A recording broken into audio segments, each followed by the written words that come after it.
Cientos de presos protestaron en los techos del complejo carcelario del Guayas y decenas de motorizados se instalaron en la vía a Daule durante 2 horas para exigir el retorno de alias Fito a la cárcel regional. César Gonzaga, coordinador de seguridad de Fernando Villavicencio, dice que no había 3 anillos de seguridad para el candidato. Agentes del FBI que colaboran en la investigación del asesinato de Fernando Villavicencio asistieron hoy a la fiscalía. Televistazo analiza las respuestas de los 7 presidenciables en el debate de este domingo.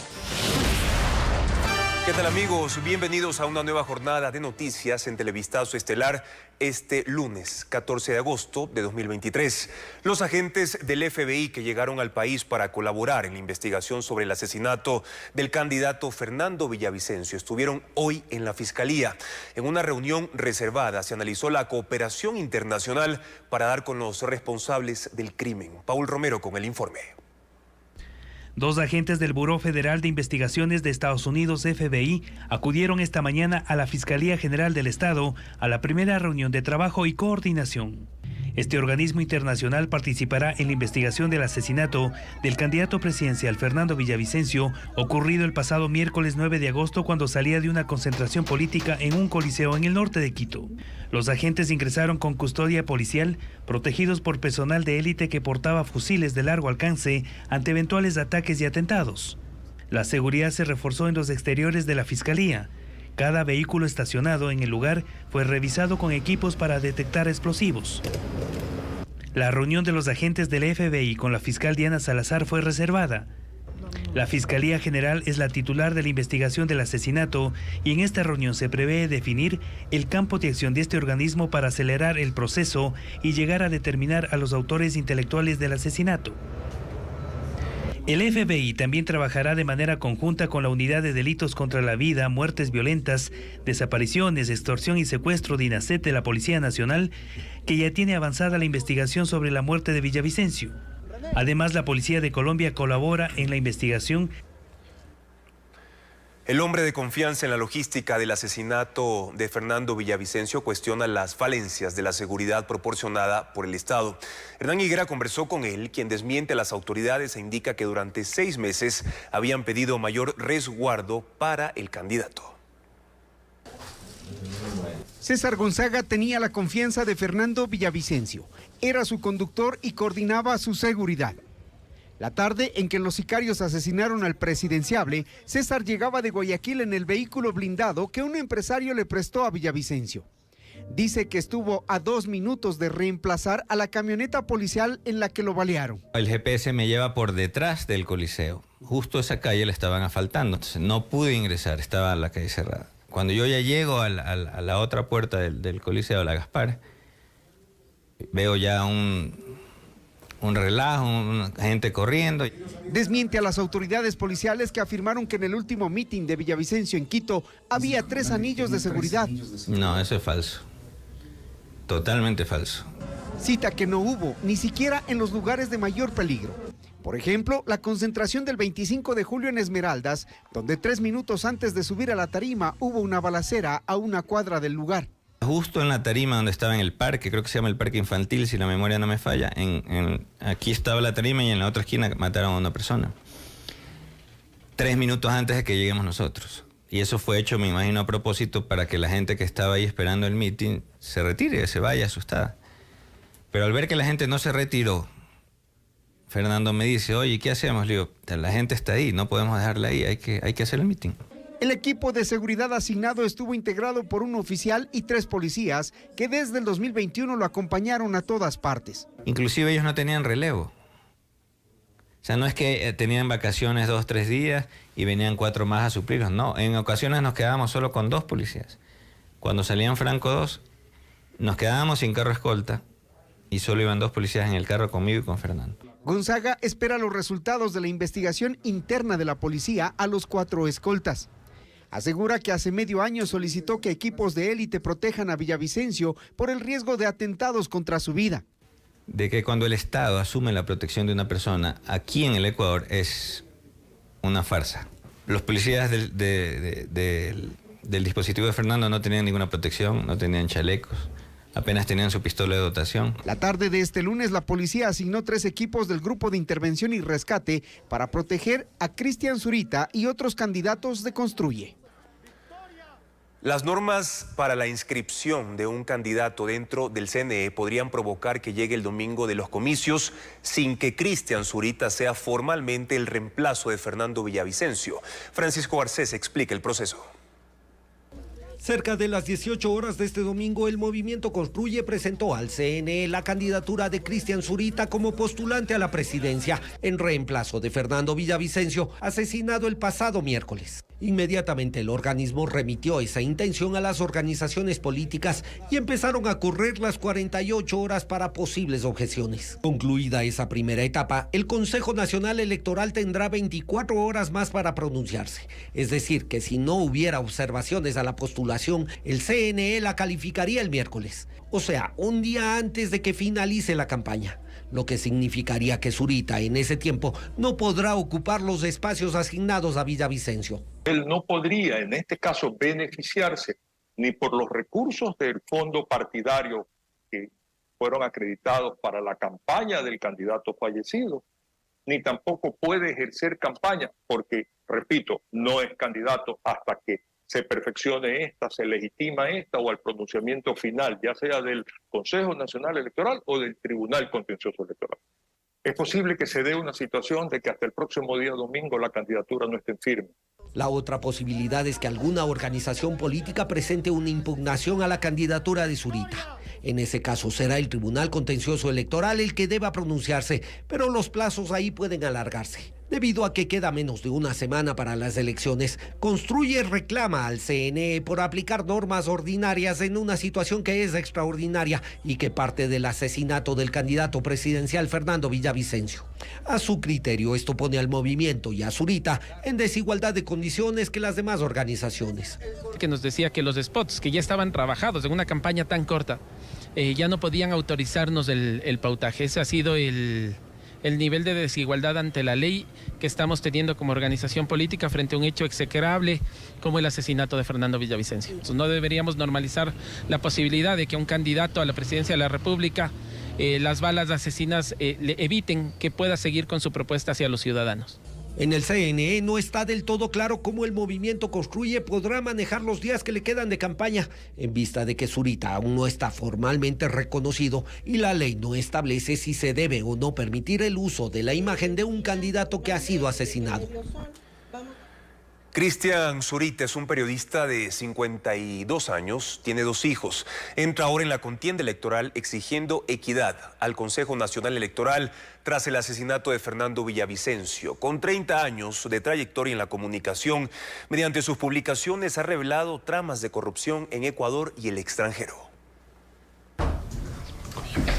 A sus 30 años de ejercicio periodístico, a Cristian Zurita Ron le tocó decidir entre seguir en el periodismo de investigación o intentar ser presidente de la República.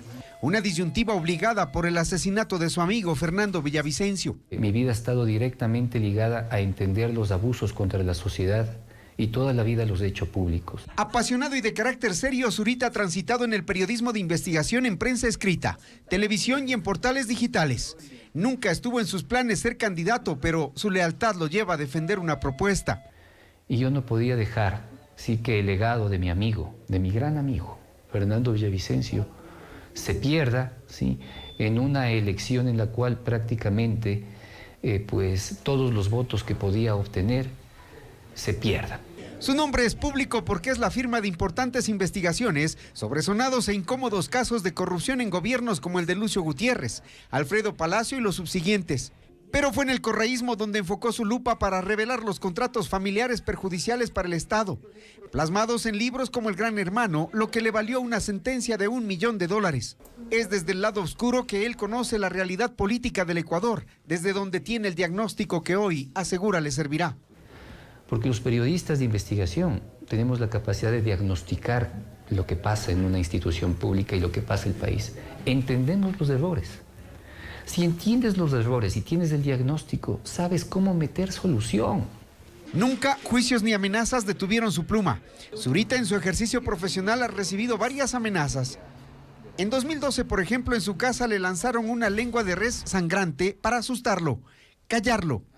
Pero en su persistencia ha topado temas como el caso Odebrecht, el caso Gabela, el caso INAPapers o Sinahidro, por mencionar algunos que le han costado la intranquilidad. Y si fueron por Fernando, vienen por nosotros.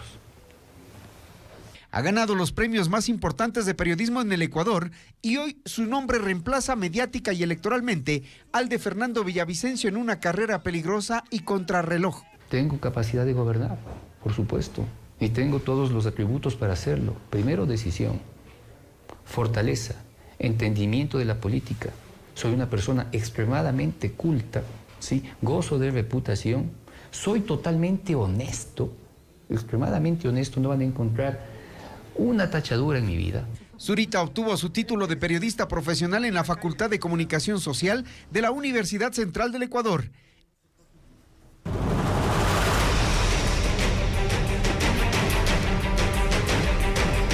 Debate. Las respuestas de los 7. Anoche el debate presidencial estuvo marcado por la ausencia del candidato Fernando Villavicencio, asesinado el pasado miércoles. Un gran despliegue de seguridad, pocas propuestas explicadas a profundidad. Candidatos que no entendieron la modalidad o desviaron sus respuestas fueron parte de la tónica del evento previo a las elecciones del domingo. Jacqueline Rodas con los detalles. Con un candidato asesinado hace 4 días, el debate presidencial se desarrolló con un operativo de seguridad sin precedentes, dentro y fuera del canal estatal que sirvió de sede. 800 militares y policías se destinaron al evento. Hubo control de armas, revisión exhaustiva a las personas que circulaban varias cuadras a la redonda y también a periodistas, candidatos y sus equipos que debían constar en la lista de acreditados o no podían pasar. No le permiten entrar al binomio. Cristian Zurita, quien minutos antes entregó la inscripción de su candidatura en el Consejo Nacional Electoral para reemplazar a Fernando Villavicencio, llegó al debate con la candidata a la vicepresidencia, pero no les permitieron el ingreso. Solicitamos al Consejo Nacional Electoral que se nos informe la condición para poder ingresar al cubículo y estar presentes como oyentes dentro del debate, haciendo respetar la silla vacía de Fernando Villavicencio como a un candidato a la presidencia de la República. La presidenta del Consejo Electoral dispuso una tarima para que los candidatos expongan sus impresiones iniciales a la prensa. Ahí explicó lo que ocurrirá con la inscripción del movimiento Construye. En este momento ingresan los requisitos. Nosotros tenemos la obligación de entregar y poner en conocimiento de las organizaciones políticas y ellas tienen 48 horas para objetar esa candidatura. Si no lo hacen, quedará en firme. Los candidatos llegaron según el horario que se les dio a cada uno, acompañados de familiares y asesores. Bolívar Armijos fue el primero. Daniel Noboa llevó chaleco antibalas. Topic fue el único que no dio declaraciones previas. Pasó de largo. Ya en el escenario, el sitio de Villavicencio quedó vacío y hubo un momento de silencio. Se presentó un perfil de cada candidato. En el turno de Fernando Villavicencio proyectaron esta grabación. Luego de los lamentables hechos suscitados, se mantiene el lugar de la organización política que impulsaba su candidatura presidencial. El debate empezó puntual, pero duró menos de lo previsto. Es que en varias preguntas a los candidatos les sobró el minuto otorgado o los 45 segundos de la réplica. Hubo quienes no entendieron la modalidad del debate o decidieron no respetarlo, y los que obviaron las reglas, que fueron recordadas por los moderadores. Un francotirador y un vicepresidente... Candidata, le tengo que interrumpir. Candidata, tiene que referirse a la respuesta del candidato. Durante las 2 horas y 48 minutos que duró el debate, fueron pocas las propuestas explicadas a detalle, y más las frases repetidas. También hubo nervios y trabadas. A la salida volvieron a desfilar por la tarima, donde cada uno se mostró optimista por su participación o se declaró ganador del debate. Debate. Propuestas en seguridad. La seguridad fue el primer eje del debate y el que sufrió los mayores ajustes hasta que los candidatos finalmente entendieron la modalidad o decidieron responder lo que se les estaba preguntando. Hubo algunos intercambios tensos y también acusaciones. La seguridad, el tema que al momento más preocupa al país, abrió el debate presidencial. Jan Topic respondió la primera pregunta sobre la crisis carcelaria y la guerra entre bandas. Por sorteo a Otto Sonnenholzner le correspondió la réplica. He combatido en varias guerras, universidades, que he edificado las empresas de seguridad y tecnología más importantes del país. Lo importante no es eso. Lo importante es la voluntad, la determinación, la mano dura para erradicar la delincuencia en nuestro Ecuador. Veo un gravísimo conflicto de interés, Jan. Acabas de hablar de los radares. Tú no eres el dueño de los radares. Tú no eres el que cobra las multas a través de tus empresas. Te equivocas. Primero, no soy dueño de empresas de radares. Fui dueño de una empresa de radares en Manta, y esto es importante. El primer año de funcionamiento logramos reducir la tasa de mortalidad en Manta en un 50%. Luego el intercambio fue entre Sonnenholzner y Luisa González. Aquí hay que fortalecer a la fuerza pública, a las Fuerzas Armadas, sistemas de inteligencia. Luis habló de inteligencia, la misma inteligencia que perseguía a políticos como Fernando Villavicencio nuevamente. Luisa habló también del tema de control de cárceles, dejándoles las comunicaciones abiertas hasta con internet a los delincuentes. ¿Saben cuándo empezó esto? Cuando el señor Sonnenholzner le quitó $3.000 millones a la seguridad del Estado. Vamos a retomar la seguridad en nuestro país, con sentido de urgencia. No sé de qué 3.000 millones me habla la señora González, del gobierno que ella promovió, no yo. En este primer bloque, para Yacu Pérez, Javier Hervas y Daniel Noboa, las réplicas no fueron confrontativas. Mano firme contra el crimen organizado, con darle patrullaje permanente con Fuerzas Armadas y la policía, pero a la vez también con mano extendida para llegar con maestros, con médicos, devolverles la educación. Hay que militarizar los puertos marítimos y aeropuertos internacionales porque Ecuador se volvió el país de exportación de la droga colombiana, dejando un destello de sangre por el país y volviéndonos también un país de consumidores.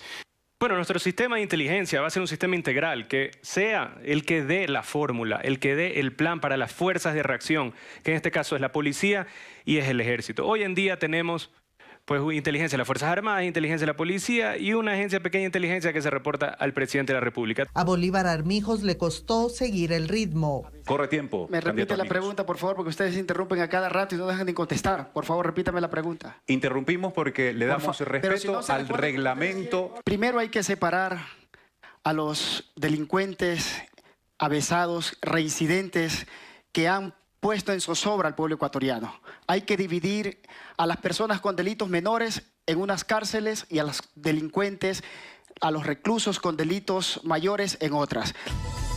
Así, el debate fue a su primera pausa, en espera de otros 4 temas y de que los candidatos se acoplen a la modalidad. Debate. Propuestas en lo social. Ideas e iniciativas para abordar la desnutrición infantil, la violencia de género, la crisis en el IES y el sistema de salud fueron mencionadas por los candidatos en el eje de política social. Pero ¿cómo obtener los recursos para esos ofrecimientos? Fue el tema pendiente. El tercer eje del debate fue el de política social. La desnutrición infantil fue un tema abordado. El candidato de la Alianza por un País Sin Miedo, Jan Topic, señaló que en un año reducirá a la mitad la tasa actual, aunque no hubo detalles de cómo lo lograría. Pero eso sí, volvió a remarcar que sin seguridad no se conseguiría. Invirtiendo $1.33 por niño cada día, podemos drásticamente reducir en 12 meses la tasa de nutrición infantil a la mitad. Mejorar las rutas de abastecimiento para llegar al oriente, donde la tasa de nutrición infantil es la más tenaz. Mientras Javier Hervas, del movimiento Reto, apuntó como solución garantizar la alimentación de las madres embarazadas y en las escuelas. Hay que recuperar el desayuno escolar y hay que ir más allá. Hay que hablar del almuerzo de todas las escuelas públicas del Ecuador. Ecuador tiene recursos, lo que necesitamos es canalizarlos bien. Un tema en el que hubo propuestas, pero no se dieron detalles de cómo se conseguirían fondos para ejecutarlas. Fue en el de la atención a la crisis en el sistema de salud. Luisa González, candidata de la Revolución Ciudadana, aseguró que fortalecerá unidades médicas. Volver a contratar esos médicos que los despidieron desde el gobierno de algunos de los candidatos que están aquí y que vuelvan, primero, los que despidieron en pandemia. Segundo, el personal de salud necesario en los centros de salud. Bolívar Armijos, del Movimiento Amigo, dijo que mejoraría el proceso de compras públicas en medicinas. Hay que hacer reformas a la ley de contratación pública para que sea más eficiente y no se roben el dinero de los ecuatorianos. Vamos a contratar a personas capacitadas en contratación pública. ¿Cómo solucionar la crisis del IES? También fue una de las preguntas, pero con poca profundidad en las respuestas. Recomprar bonos y aumentar el número de aportantes fue la propuesta de Daniel Noboa, de la Alianza Democrática Nacional. Tenemos que refinanciarnos internacionalmente, punto 1. Punto 2, debemos de generar un plan esquemático en el cual vamos a ir recomprando los bonos de acuerdo a la liquidez que necesita el IES. Sobre la violencia de género, Yacu Pérez, candidato de la Alianza Claro que se puede, indicó que asegurará el presupuesto para políticas con enfoque de género e impulsará una ley que erradique la violencia. Vamos a crear un fondo de $500 millones para que se le dé microcréditos hasta $5.000.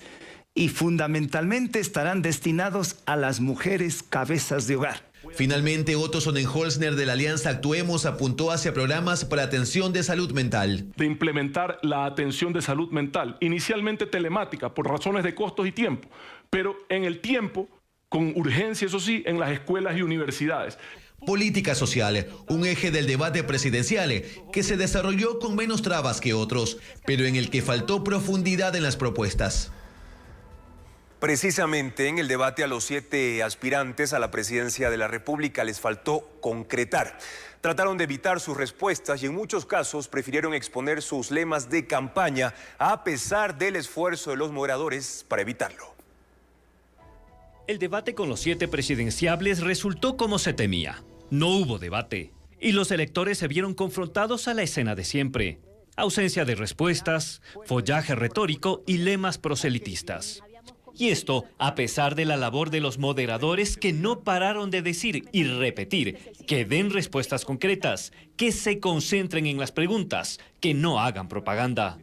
Esa atracción fatal de no concretar sus respuestas a irse por las ramas arrancó desde el inicio, desde el tema de la inseguridad, que resultó totalmente accidentado porque Bolívar Armijos y Luisa González, ellos en particular, quisieron violar las reglas. Armijos porque al parecer no las entendió y la candidata correísta porque quiso desconocerlas. Inseguridad en todo el pueblo ecuatoriano. Bien, candidato, parece que no ha tenido claro el procedimiento. Estos 15 segundos le correspondían hacer una réplica. Interrumpimos porque le damos respeto al reglamento. Candidato Armijos. Por favor, ¿cómo va a financiar las... Terminó su tiempo. Llevando obra pública, obra social. Lamentablemente tengo que interrumpirle. Usted tiene que hacerle una contrarréplica al candidato. Otto Sonnenholzner también quiso salirse del marco. Por eso me atacan, por eso me critican. Candidato, le tengo que interrumpir. Lamentablemente este es el sistema, pero usted tiene que contestar a la pregunta que se le planteó. No es el momento de responderle a otro candidato. Es el momento de que le diga a Ecuador... Responda la pregunta, su micrófono está cerrado. Nos llenaron de terror y nos llenaron... Permítame continuar. Está corriendo el tiempo, por favor, pero paren el tiempo. Está detenido el tiempo y vamos a interrumpir cuando los candidatos, cada uno de ustedes, no elaboren la respuesta relacionada a la pregunta que estamos planteando. El formato del debate escogido por el CNE puede ser criticado, pero ningún formato parece convenir a candidatos que van instruidos por sus estrategas para conectarse con los electores con lemas y no con soluciones precisas para resolver problemas. El debate volvió a probar que, salvo algunos raros momentos, los candidatos o no tienen las soluciones que se les pide o son incapaces de comunicarlas en tiempos cortos. Ni hubo debate, ni hubo los esclarecimientos esperados. Hay movimiento electoral en Argentina. Samantha Mora nos muestra qué ocurrió este domingo en ese país. Samantha. Juan Carlos, Argentina definió en elecciones primarias a los candidatos presidenciales. Hay 3 aspirantes para suceder a Alberto Fernández en las votaciones del 22 de octubre. 35 millones de argentinos estuvieron llamados a votar en elecciones primarias, un mecanismo que sirve a los partidos políticos para medir a sus candidatos y finalmente seleccionar a quienes disputarán las presidenciales. Javier Milei, economista de la coalición La Libertad Avanza, que él fundó en 2021, resultó como el más votado, con casi el 32%, convirtiéndose en la sorpresa de la jornada. Hemos logrado construir esta alternativa competitiva que no solo dará fin al kirchnerismo, sino que además dará fin a la casta política parasitaria, chorra e inútil que hunde este país. Milei superó ampliamente a Patricia Bullrich del movimiento Juntos por el Cambio, partido que obtuvo la segunda votación más alta. Bullrich ha sido 2 veces diputada y ministra de Seguridad en el gobierno del expresidente Mauricio Macri. Un cambio que deje atrás para siempre la corrupción y que abra paso a la austeridad. El oficialismo, en cambio, quedó en tercer lugar y su representante en las presidenciales será Sergio Massa, de Unión por la Patria. Massa es el actual ministro de Economía en el gobierno de Alberto Fernández. Que vamos a dejar hasta nuestra última gota de transpiración para ganar en octubre, para ganar en noviembre y para seguir siendo gobierno en la Argentina. Las elecciones generales de Argentina se celebrarán el 22 de octubre y si fuera necesaria una segunda vuelta, está prevista para el 19 de noviembre. Torrenciales lluvias en India provocaron inundaciones y deslaves en la región del Himalaya. Hasta el momento se reportan 58 muertos. Viviendas y templos fueron arrasados por el aumento del nivel de los ríos y comunidades quedaron sepultadas por los derrumbes. Merlis González con las imágenes. 3 días de lluvias monzónicas causaron devastadores efectos en el norte de India. Los aguaceros aumentaron el nivel de los ríos y la corriente destruyó carreteras y viviendas en la región del Himalaya.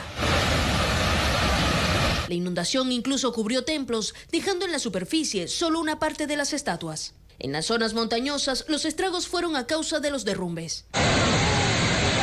Toneladas de tierra se desprendieron sobre caminos y aldeas, sepultando comunidades. Equipos de emergencia han rescatado a algunos sobrevivientes, pero en solo 24 horas la cifra de fallecidos ya es de 58. Las autoridades aún no tienen un balance real de lo ocurrido, debido a los bloqueos de las vías y la caída de los servicios de luz e internet. Ya son casi 100 muertos y 1000 desaparecidos por el mortífero incendio en Hawái. Conoceremos la situación. Para ampliar, también recuerden la información y seguir nuestro noticiero en vivo desde cualquier parte. Ingresen a ecuavisa.com y regístrense. Somos periodismo en todas las pantallas. Reclusos del complejo carcelario en Guayaquil protestan en los techos de los pabellones y piden el regreso de alias Fito, cabecilla de la banda narcocriminal Los Choneros, que el pasado fin de semana fue trasladado a la cárcel de máxima seguridad La Roca. William Young con la actualización de lo ocurrido en las últimas horas. Los presos subieron a los techos de los pabellones de mínima, mediana y máxima seguridad de la cárcel regional en Guayaquil. Desde allí decidieron protestar con carteles para que traigan de vuelta a alias Fito, quien el pasado fin de semana fue trasladado a La Roca, cárcel de la que ya se escapó en 2013. Ahora los reclusos quieren que lo regresen a la regional. Luego se sumaron otros presos de los pabellones de la penitenciaría, incluso escalaron hasta una de las torres, que sirven para que los controlen y que ahora están vacías. Allí colgaron otra sábana blanca pidiendo por el cabecilla de Los Choneros.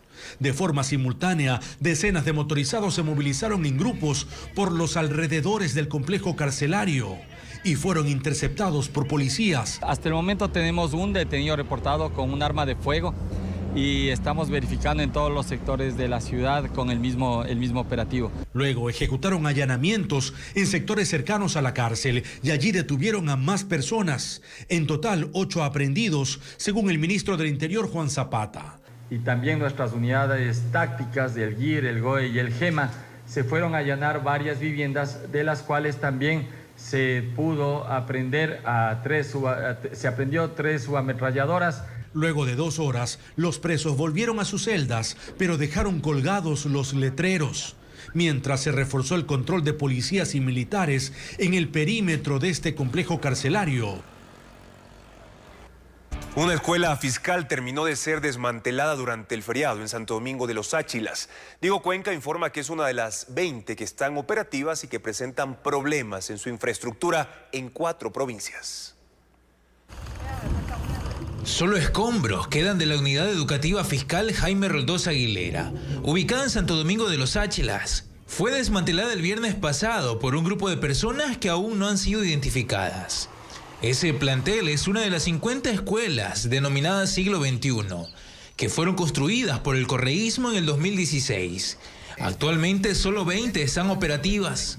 La particularidad de estos centros educativos es que son prefabricados, por lo que a los ciudadanos les resultó fácil desarmarlos y llevárselos por partes. Así lo denuncia un padre de familia. Incluso se llamaba al 911, pero no hacían nada. Veían que estaban llevándose y la policía llegaba y más bien creo que les permitía que se lleven. Y pagamos 4 años guardias de parte de la plata de los padres de familia para cuidarla y que en menos de unos 15, 20 días se desaparezca la institución. Como usted ve, eso ya no es nada.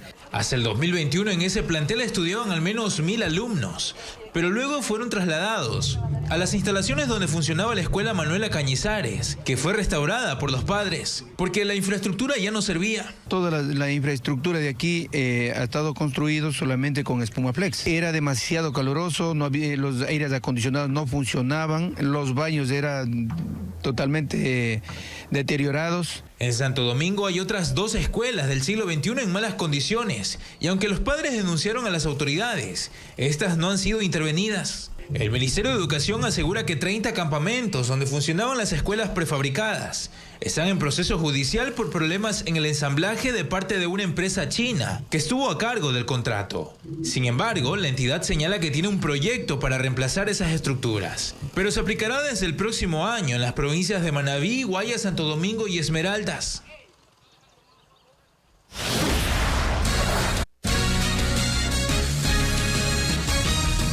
Más de 4.600 ecuatorianos viajaron solo este año para estudiar la universidad en Argentina. El menor costo de vida, la gratuidad de la educación pública y la garantía de cupos en carreras altamente demandadas son algunos motivos, como detalla Diego Puente.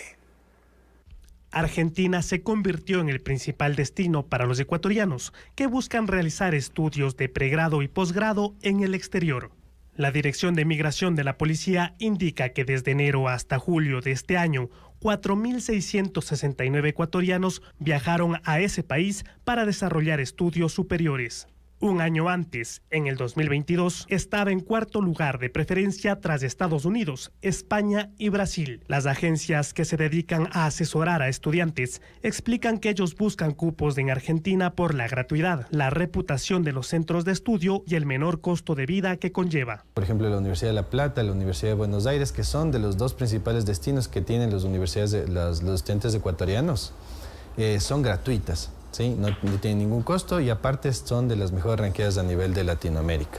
Los estudiantes también buscan seguir carreras que en Ecuador tienen limitaciones por los exámenes de acceso a la educación superior y la falta de cupos. En Argentina, el presupuesto para comida, vivienda y transporte oscila entre $350 y $450 al mes. Para quienes no alcanzan un cupo público en carreras como medicina en Ecuador, el ingreso a una universidad privada tampoco es una opción porque su colegiatura fluctúa entre los $5.000 y $8.000 cada año. Daniela y su mamá hicieron esos cálculos apenas ella egresó del colegio. Viajará en octubre y en Argentina terminará los trámites necesarios para quedarse a estudiar. Medicina, enfermería, odontología, diseño, artes visuales son las carreras más demandadas de acuerdo con la Embajada de Ecuador en Argentina. La oficina donde funciona el Consejo de Participación Ciudadana en Guayaquil será rematada por la Corporación Financiera Nacional. Para el gobierno se trata de un bien improductivo que está evaluado en más de $1 millón. Luisa María Heredia con más datos. El Consejo de Participación Ciudadana y Control Social tendrá que mudarse, pues entre los 24 bienes que la Corporación Financiera Nacional recientemente puso en remate, consta su oficina en Guayaquil, ubicada en el edificio Banco Park en el centro. Está en comodato hace 11 años, pero que para la corporación es bien improductivo porque no produce nada para la corporación. Y se vence su contrato de comodato el 6 de octubre de este año. La oficina está evaluada en $1.440.000. El remate de la oficina ocurre poco tiempo después de que el primer mandatario, Guillermo Lasso, suscribió un decreto con el que derogó otros decretos emitidos por el expresidente Rafael Correa, los cuales transfirieron bienes de propiedad del Banco Central al CPCCS y a Inmobiliar. El gobierno argumentó que la ley reformatoria al Código Orgánico Monetario y Financiero impide al Banco Central proporcionar ayudas, donaciones o contribuciones financieras a personas naturales o jurídicas. En cuanto al remate de bienes de la CFN, hay también otras oficinas en Guayas, Maraví, El Oro, Azuay, Pichincha, Chimborazo, Imbabura y Tungurahua, que son incluso sucursales de la corporación. Hasta este martes 15 de agosto receptarán los sobres cerrados con las ofertas. La meta es recaudar 13.4 millones de dólares. Por motivos de seguridad, el personal administrativo y académico de al menos 3 universidades se acogerán a la modalidad virtual durante esta semana en Guayaquil. Vanessa Robles reporta. Los más de 65.000 estudiantes de la Universidad de Guayaquil, la más grande del país, estarán en clases virtuales durante esta semana, con la finalidad de precautelar la seguridad de los alumnos y su personal docente, mientras que el personal administrativo se acogerá al teletrabajo. Incluso los exámenes programados para el periodo del 18 al 21 de agosto serán online. A la Universidad Estatal, también por seguridad, se suma la ESPOL. Sus 10.000 alumnos tendrán clases por internet y sus funcionarios administrativos permanecerán en teletrabajo hasta el lunes 21 de agosto.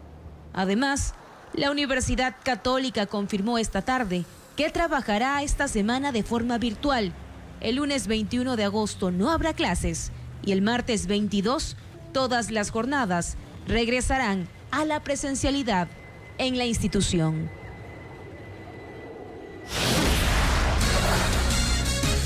Al regresar en Televistazo, las perlas del debate presidencial. En resumen, luego de la pausa, los postulantes no profundizaron sus propuestas. Sigan en Ecuavisa. El asesinato de Fernando Villavicencio y las condiciones de seguridad del país alteraron las agendas de la última semana de campaña de los candidatos a la presidencia de la República. Planifican cómo serán sus últimas actividades de este jueves cuando finalice la promoción electoral. A menos de una semana del asesinato de Fernando Villavicencio, los demás candidatos a la presidencia de la República toman medidas para garantizar su seguridad, y eso incluye suspender varios actos públicos que estaban previstos para los últimos días de campaña. Este lunes, a pocas horas de concluido el debate obligatorio, solo 2 postulantes tuvieron apariciones públicas. El resto dedicó la jornada a evaluar su participación en el debate y a planificar sus cierres de campaña. Javier Herbas es uno de los que tomó su seguridad de forma más rigurosa. Ante el asesinato de Villavicencio, suspendió todas sus actividades proselitistas. Aunque tenía previstos varios recorridos y actos públicos, todo quedará paralizado hasta el jueves, cuando será su evento de cierre de campaña en Guayaquil. Daniel Noboa prefirió no paralizar sus actividades previstas. Esta vez fue a Riobamba, capital de Chimborazo. La recorrió en una caravana motorizada que encabezó desde un camión. Noboa también reforzó su seguridad, y una de las medidas es que a toda actividad acude con un chaleco antibalas. Luisa González, la candidata de la Revolución Ciudadana, dedicó su jornada a atender entrevistas con medios y a evaluar su participación en el debate del domingo. Y lo mismo hizo Jan Topic en Guayaquil, quien retomará sus actividades públicas de campaña este miércoles. Yacu Pérez también destinó el lunes a analizar lo que ocurrió en el debate y a planificar las actividades con las que cerrará su campaña este jueves. Bolívar Armijos no dio a conocer sus actividades, mientras Otto Sonnenholzner se mantuvo la mañana en Quito, donde atendió a medios de comunicación. En la tarde fue a Guayaquil. En el aeropuerto le esperaban decenas de simpatizantes. Ante los medios reiteró su propuesta de seguridad y criticó al CNE, que en el debate del domingo no permitió la participación de Cristian Zurita. Debate. Propuestas en democracia. Revisamos ahora el cuarto eje que los candidatos respondieron sobre la lucha contra la corrupción, institucionalidad y participación ciudadana. Las respuestas estuvieron enfocadas en dar más atribuciones a municipios y prefecturas, reformas legales y reestructuración. Adriana Bermeo con el resumen. Democracia, institucionalidad y participación ciudadana son los puntos que se trataron en el cuarto eje temático en el debate presidencial 2023. Sobre la división territorial, los candidatos Bolívar Armijos y Daniel Noboa coincidieron en que la estructura del Estado no ha funcionado correctamente para la atención de salud, educación y seguridad. Ambos presidenciables señalaron como solución dar más atribuciones y presupuesto a municipios y prefecturas, pero no detallaron cómo. Para que cada provincia pueda tener desarrollo. Claro, con planificación central, pero descentralización en la ejecución. Para que así los alcaldes con las juntas parroquiales, las prefecturas y la sociedad civil puedan tener el presupuesto correspondiente. Los candidatos Javier Herbas y Luisa González respondieron sobre la estrategia que implementarán para eliminar la corrupción en las contrataciones públicas. El primero dijo que con coherencia y liderazgo, mientras que la candidata correísta mantuvo la respuesta repetida en otros ejes del debate, que ya lo hicieron en el pasado. Que no nos sigan dando narrativas, que la compra es muy difícil. Se volvió a caer la compra de los chalecos antibala. ¿Y por qué? Por falta de liderazgo. Lo que ya hicimos en el gobierno de la Revolución Ciudadana, y ustedes sabían que habían compras públicas transparentes, quitar el reparto. Los moderadores del debate solicitaron a los candidatos que respondan sobre cómo fortalecerán las alianzas políticas con la Asamblea Nacional en pro de la gobernabilidad. Jan Topic dijo que no interferirá con otras funciones del Estado y Yacu Pérez señaló que se necesitan reformas legales. Un ejecutivo que protege a los ecuatorianos, que protege a sus jueces, a sus fiscales, a todas las funciones del Estado. Es imprescindible realizar una reforma al sistema de partidos políticos, reformar el Código de la Democracia. El candidato Otto Sonnenholzner respondió sobre el funcionamiento del Consejo de Participación Ciudadana y Control Social y qué haría para mejorar la elección de las autoridades de control del Estado. Es teniendo procesos realmente blindados, que no puedan ser metidas las manos de los políticos en la designación de autoridades. Las respuestas en este eje buscaban que los candidatos señalen acciones concretas sobre la lucha contra la corrupción, la participación ciudadana y derechos civiles y políticos. Sin embargo, no hubo propuestas claras ni se especificaron presupuestos para ejecutarlas. Debate. Propuestas en ambiente. Medidas para enfrentar los efectos del fenómeno del Niño y si están o no de acuerdo con la extracción de petróleo en el Yasuní fueron los principales temas abordados por los aspirantes en el eje de medio ambiente. Luis Alfredo Zúñiga expone varios de sus argumentos.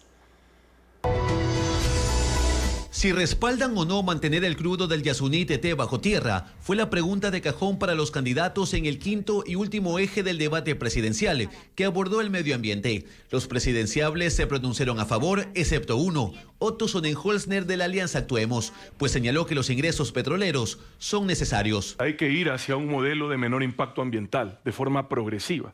Pero decir que de repente vamos a prescindir de los ingresos petroleros sería una irresponsabilidad, no es viable, sería una mentira. Nosotros vamos a impulsar políticas ambientales coherentes, de reforestación, de movilidad eléctrica, de justicia ambiental a través de bonos de carbono, como les decía, y bonos verdes. Jan Topic señaló que se puede conservar el crudo si se retoma la extracción en otras plataformas como Shushufindi. También se refirió a la conservación combatiendo la minería ilegal. Destruir todos los campamentos de minería ilegal en todo el país. Esto es un tema de que todo el mundo sabe dónde están, dónde operan. Una vez que logramos hacer eso, en ciertas áreas, remitirnos a una concesión de minería legal. Puedo hablar de los estrictos controles que vamos a poner a todas las empresas extractivistas. Yacu Pérez, además de respaldar el sí, señaló que es necesario reformar la legislación en cuanto a gestión de riesgos. Una legislación coherente, acorde con lo que dice la comunidad científica. Si no queremos que rebasar los 2 grados Celsius de temperatura, hay que dejar el 80% del petróleo bajo tierra. Bolívar Armijos del Movimiento Amigo coincidió en la reforma legislativa y habló del dragado de ríos para enfrentar los efectos del fenómeno del Niño. Entregándole competencias exclusivas y concurrentes a cada uno de los gobiernos autónomos descentralizados, con los recursos económicos para que tengan equipos técnicos capaces de resolver los problemas en territorio. Luisa González de la Revolución Ciudadana y Javier Hervas de Reto también se refirieron a medidas para enfrentar las lluvias que se avecinan. Ambos apuntaron hacia acciones en favor de los agricultores y aliviar sus deudas con la banca pública. Devolverle a las alcaldías, a las prefecturas, a las juntas parroquiales el presupuesto que el gobierno de ustedes les ha quitado. Vamos a condonar la deuda con Banecuador de nuestro sector agropecuario de hasta $10.000. La diferencia se va a refinanciar. Parar inmediatamente estos embargos, dar un año de gracia. Nosotros no hablamos de condonar créditos en capital, pero sí condonar la totalidad de los intereses de créditos de menos de $100.000. Política de semillas, con acceso a la banca pública, mercados internos y externos y educación en agricultura. Daniel Noboa también fue partidario de no extraer el crudo del Yasuní por el riesgo de contaminación y propuso medidas para pasar de un modelo extractivista a uno sustentable. Solo refinar el combustible que, de acuerdo a la misma Agenda 2030, dice que es el último que se va a dejar de consumir, que es el diésel. El resto vamos a tratar de eliminarlos lo antes posible. Inversión en refinerías que ya existen, que están ubicadas en los lugares específicos porque logísticamente eran los mejores, como es Esmeraldas y como es La Libertad. Los candidatos aseguraron que cualquier medida que se tome en materia de conservación, en caso de llegar a la presidencia, será de la mano de las comunidades cercanas.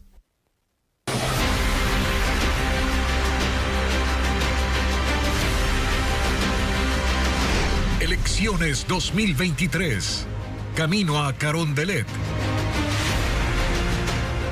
Luisa González corre por segunda vez en un proceso electoral. La primera le significó una curul en la Asamblea Nacional que fue disuelta bajo el mecanismo de muerte cruzada.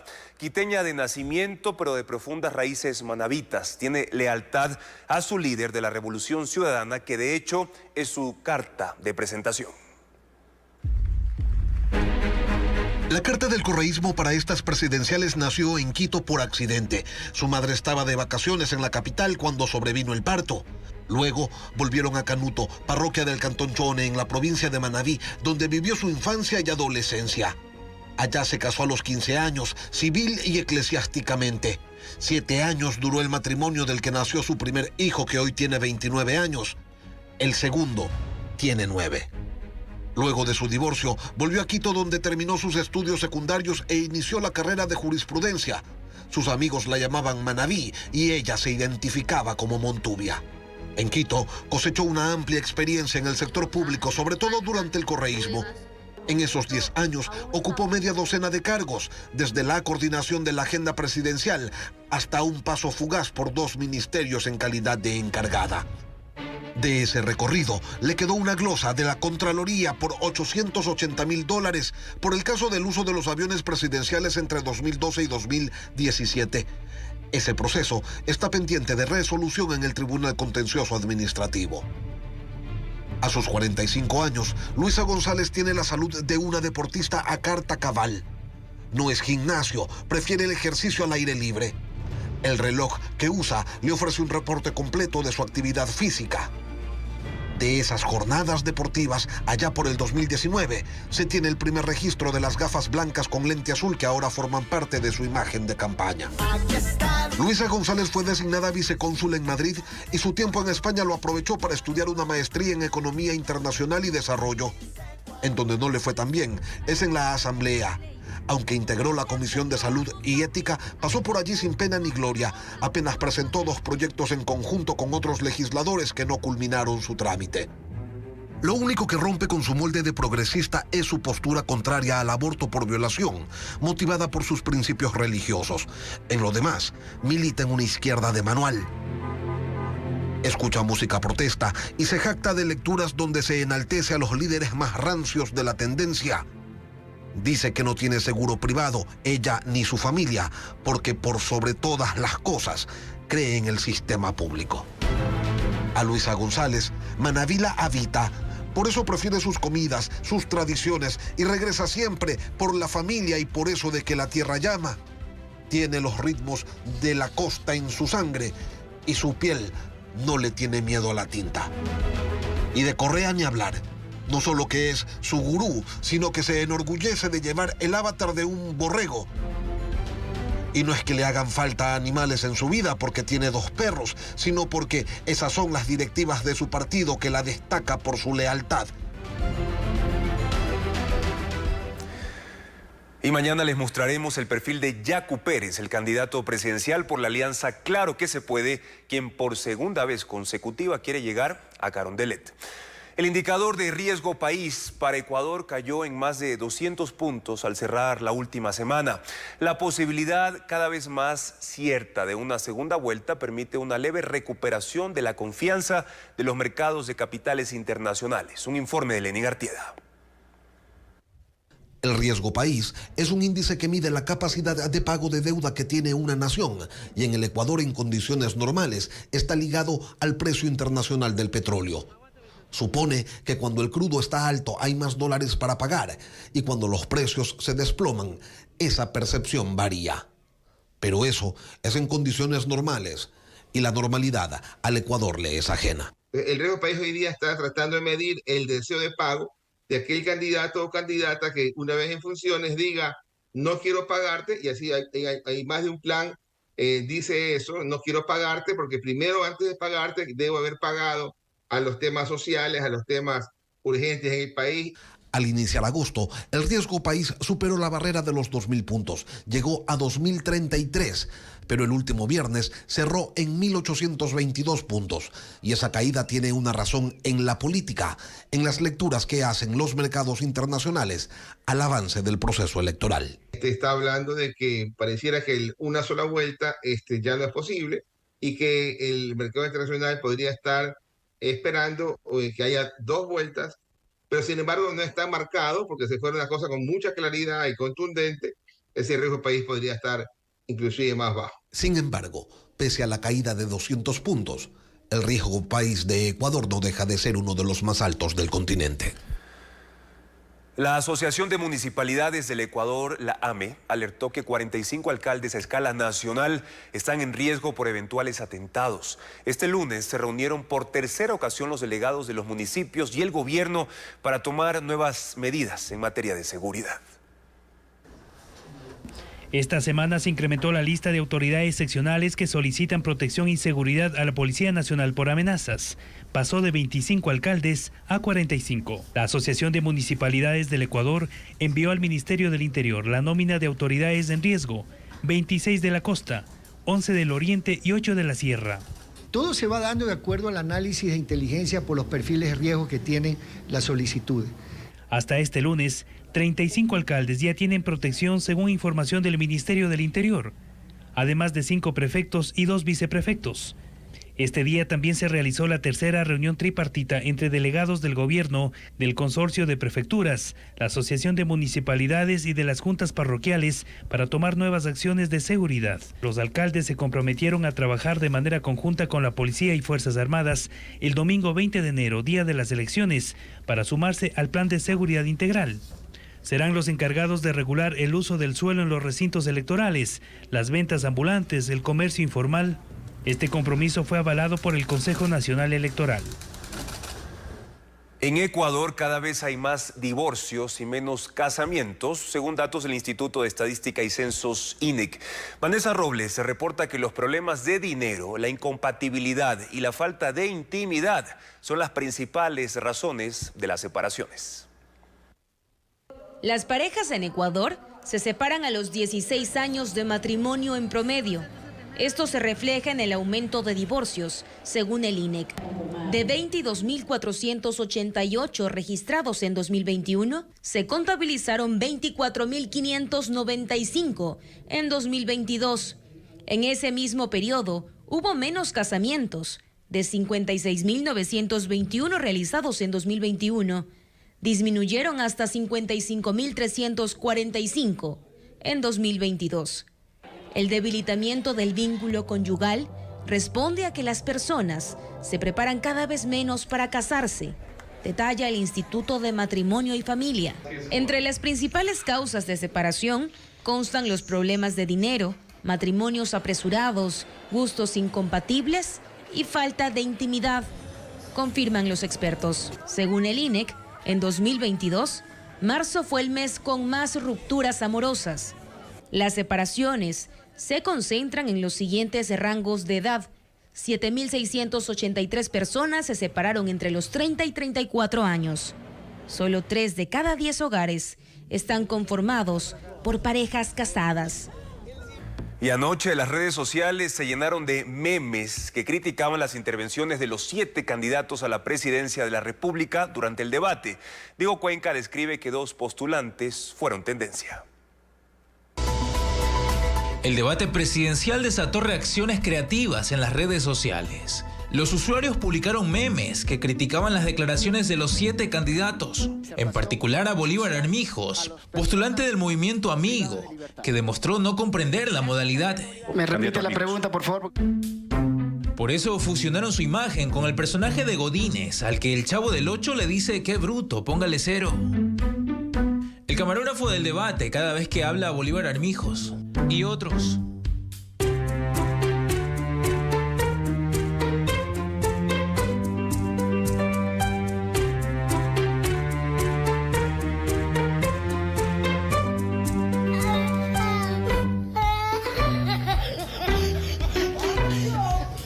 La candidata del correísmo, Luisa González, también generó reacciones jocosas por su intervención. Todos cada vez que Luisa dice "ya lo hicimos". Cuando les toca exponer a los que no estudiaron. Permítame. Ambos presidenciables se convirtieron en tendencia en redes sociales, mientras que a Otto Sonnenhosner le escribieron "las manos del man que hace el lenguaje de señas cada vez que le toca decir el apellido de Otto". Y le invito al terreno, una cancha de vóley para jugar un ecuavóley. Y ahí le doy la chulla y tomamos un misquitullito. Yacu Pérez también apareció en una ilustración que decía "Yacu esperando a Jan Topic" en la cancha de ecuavóley. El desayuno escolar de Topic, en el que se muestra un arma. Jan Topic, ¿cómo usted va a resolver? Ese fue el humor que se viralizó en miles de publicaciones a escala nacional.